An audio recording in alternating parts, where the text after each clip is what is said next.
Yeah, let's talk about that balloon which has been menacing the US. But before I do so, let's just mention that we have a position open for a web developer. So if you happen to be one of those and you like Swindon, if they've got those two things in combination, then apply for that. Right, so the balloon story.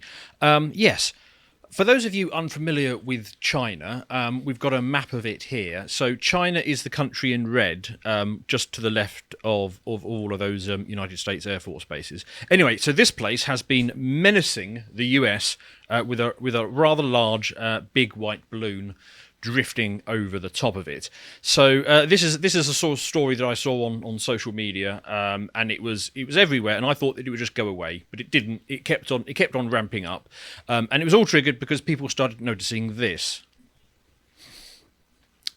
So people started posting these videos of this balloon flying over their house as it sort of drifted its way across the continental United States. It looks like the Traveller from Destiny. Yeah.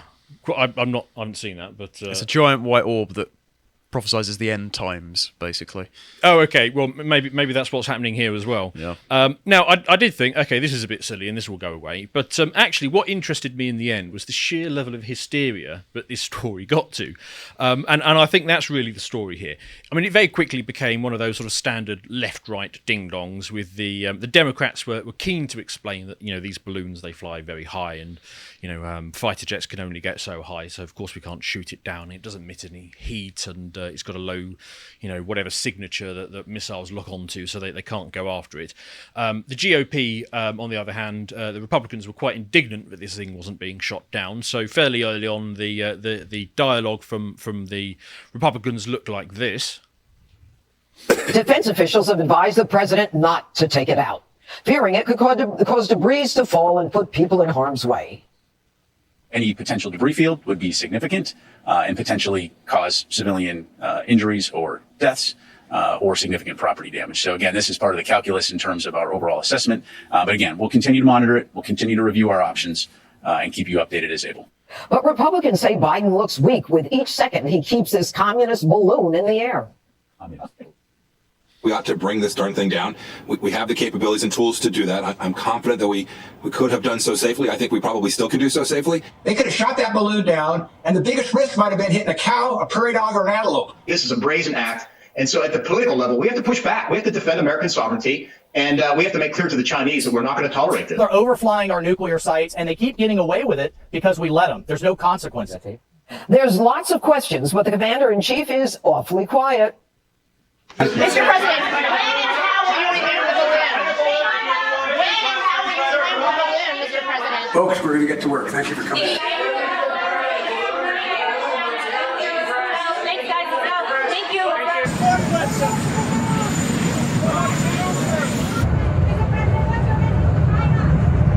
Tell them to call me back. Yeah, so this thing actually reached such a fever pitch that US Secretary of State Antony Blinken cancelled his planned trip to China, where it was suggested that he was going to be meeting with Chinese dictator-in-chief Xi Jinping. I mean, that's quite a big deal. I mean, the US Secretary of State is a bit like our Minister for Evil.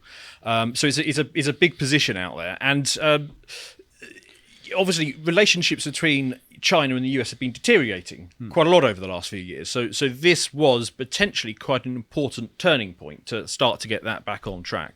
Now, this really sort of ramped up over the weekend when it was sort of overflying the main part of the continental US. And it resulted in various, well, I think just about every security analyst had to put their suit on the weekend and go on and be interviewed by all the big broadcasters to talk about this big menacing white balloon, until eventually it cleared the country, and then finally this happened. Yo, he's going right at it. Take him out. Oh, wait, those are missiles. Oh my God, they shot it down. They shot it down. No. Fucking. You hear it? Oh, it just exploded. No way. Took it down. Yo. No fucking way. No way. Wow. Wow. Oh, you see it dropping. See the shit dropping? Holy. Oh, guys.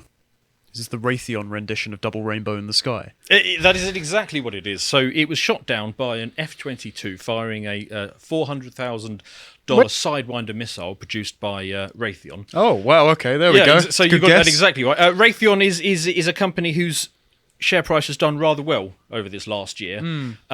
Everything else in markets have been down, but Raytheon's up about 30%. I don't know why. You know, sometimes there was a booth at Conservative Party conference where you could pose with one of their missile launchers. Right, okay. Well, I mean, markets are funny like that. You know, at the moment, it's defence companies are doing well, really well. You know, the year before that, it was pharmaceutical companies. Things go around in cycles. I'm sure there's no particularly wider agenda to it. It's just how these things happen. Right. So it was eventually shot down once it had cleared the US and it was over the water, still within US territorial waters, and which is 12 miles out.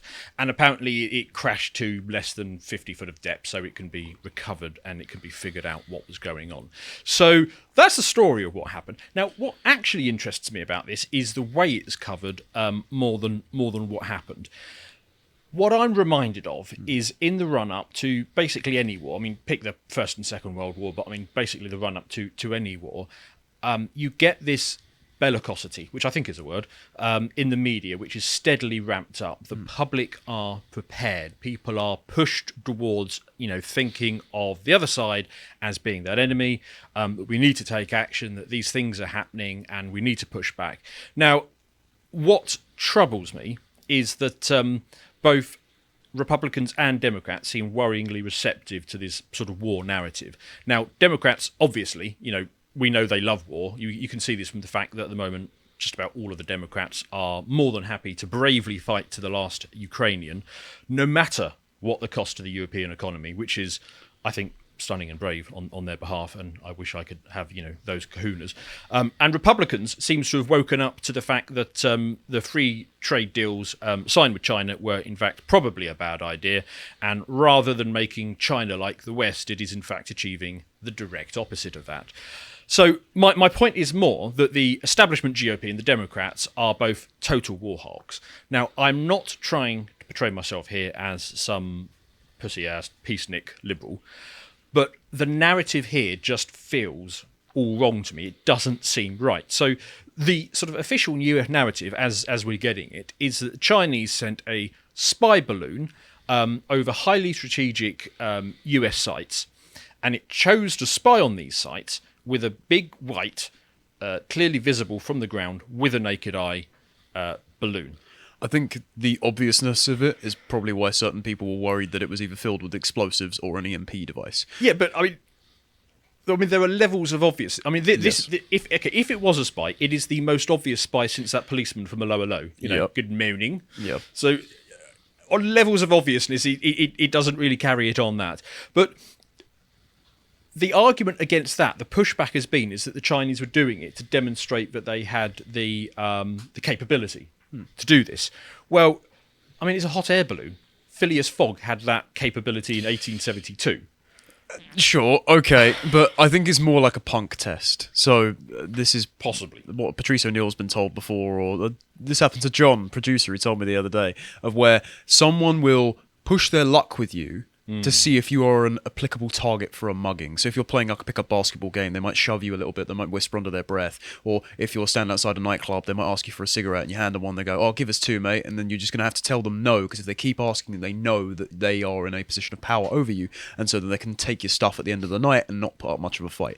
So it might be an intimidation tactic to see how far the Chinese can push it, particularly because if we've seen recently the narrative around Pelosi's Taiwan visit at the same time the CHIPS Act was getting passed, was that Biden and the Democrats were showing their hand as saying, we have control over a territory that the Chinese want, and so we aren't too worried about touching down on Taiwanese soil, even if the Chinese are going to have some kind of military pushback. This might be the Chinese trying to flex their muscles a little bit. It could be that, and I do want to come back to the escalation angle of this, because I think there is merit in that, although it is possibly the other way round, because I'm so sceptical of when I sort of see these drum-beating narratives being put out. So yeah, potentially it's around that. But the reason I'm sceptical about the media narrative around all things when it comes to sort of media pushed wars. I mean, take for example the proxy war on Russia that's currently being fought. When you strip away all of those media points, when you strip away all of those narrative points, what are you left with what's actually happened? Well, in that case, what you're left with is the US becoming the largest energy supplier to Europe. You're left with the deindustrialization of Germany, and you're left with the removal of the euro as a credible alternative to the dollar, which at the moment, well, until about a year ago anyway, was the only credible alternative to the dollar at a time of maximum dollar weakness. And it's also driven a wedge between Germany and Russia, which is something that Western powers have always been particularly concerned with a formation between those two occurring, and that was something that was starting to happen. So when I apply that same lens to this balloon story, what has actually happened? Well, I've seen that the US public have been moved to being slightly more receptive to military actions against China, or at least Chinese assets. That has occurred. And what's also actually happened is that there has been a cancellation of a trip of the US Secretary of State to China. Those are the hard outcomes. Basically, everything else is speculation at this point. So that leads me to think about, what are some other possible explanations? Because, look, for all I know, maybe it is a spy balloon that's gone over there to spy on nuclear sites or whatever it is. It just seems to me that there are better ways of achieving that. I mean, they've got satellites, and it's not like the US military have not given hundreds of thousands of their service personnel a reason to hate them by firing them because they didn't take the product of the last lobbyists that got the big payoff. Last lobbyists that saw their one of the share reasons price go up. it might have been worried about being a balloon is because the easiest way to deliver an EMP payload is from that height. And so specifically a balloon would actually be a really good delivery mechanism for that. That's an interesting thought. So if they were to blow it up, they might have triggered some kind of mechanism which could knock out the grid, particularly because Biden, as well, on day one, reversed an executive order which would incorporate Chinese parts into the American energy grid that could be turned off remotely. So there may be something interesting that could happen there if the Chinese did deliver some sort of corresponding weapon system for that. So the one argument of this indeed being a Chinese provocation, which I'm most receptive to, is the points that you've made that it could be a bit of a punk test. But I am sceptical of that for the main reason that I don't believe it benefits Chinese to escalate at this point. There is an infographic that I want to throw up, which makes this point. Well, if we can zoom in just on the graphic bit. If we can, yeah.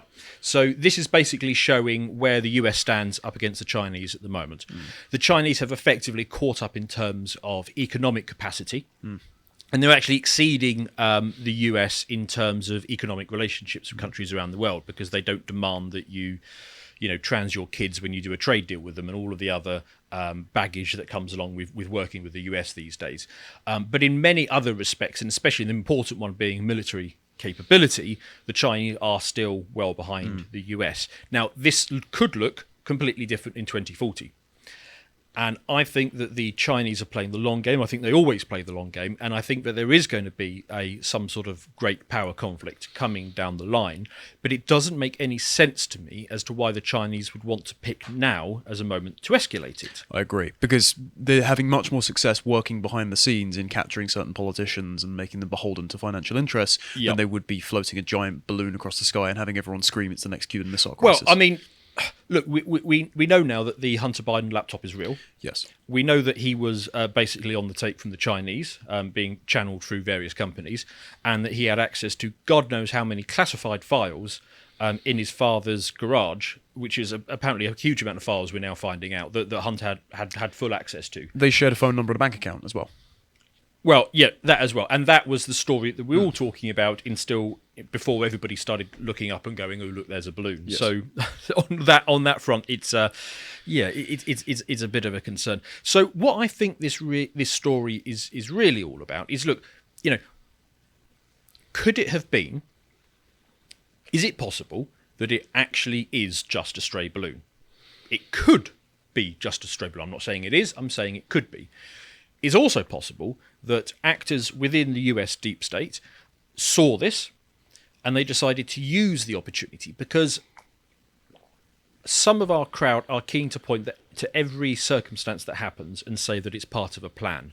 I generally don't think that the way the big players operate is so much to sort of plan events at that level. I think they see what floats to the surface and then they seize it and they push a narrative on it. Never let a good crisis go to waste. Exactly. As Ron Emanuel once said. They adapt to it. So it's very possible that there are forces within the US who are quite happy to see a continual ramp up of escalation against China, are happy to take any opportunity to push that escalation, who didn't much like the idea of the conversation between the US Secretary of State happening on his visit to China and wanted to scupper it. It is perhaps possible that they seize this opportunity to, push this out to news organisations and alert people to it, because otherwise, I mean, every so often, you look up and you see something odd and you don't really think twice about it. But for this one, that really caught the attention of people for some points, and ultimately, I think this story links back to another one that we were talking about a few weeks ago, and that is the if you remember, General Mike Minhan. Who was head of the Air Force's Air Mobility Command. He said in a memo that he has a gut feeling that a fight with China is coming and it's going to happen in 2025. And I just look at this and, like I say, yep, fine. Maybe it is a spy balloon. Maybe it's all of the things that it has said it is.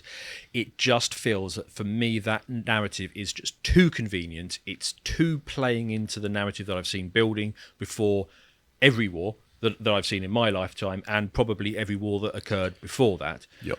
Which is the ramping up of that tensions, of the othering, of let's get one over on them. So, and I kind of feel that this falls into that whole narrative. So, look, hope I'm wrong. There's a different perspective on it. I'll take a look in the comments later to see what you, the viewers, think. Is it really the most obvious spy? Is it provocation? Is it a punk? Is it weather balloon? Tell us what you think. It might be mightily convenient at a time that BRICS is beginning to instantiate itself as a gold for commodities economy, whereas we are adopting the Chinese social credit system with things like renewables and digital ID to alienate China, because then the politicians in the West that want to control us can throw up their hands and say, well, it's not our fault. They've pulled all the resources and they're not talking to us anymore. They flew the balloon over. We just have to control you and ration it out for your own good. I agree entirely. Makes sense. And if that were to happen, we could find ourselves in some sort of dystopian future where they control our speech. Imagine that.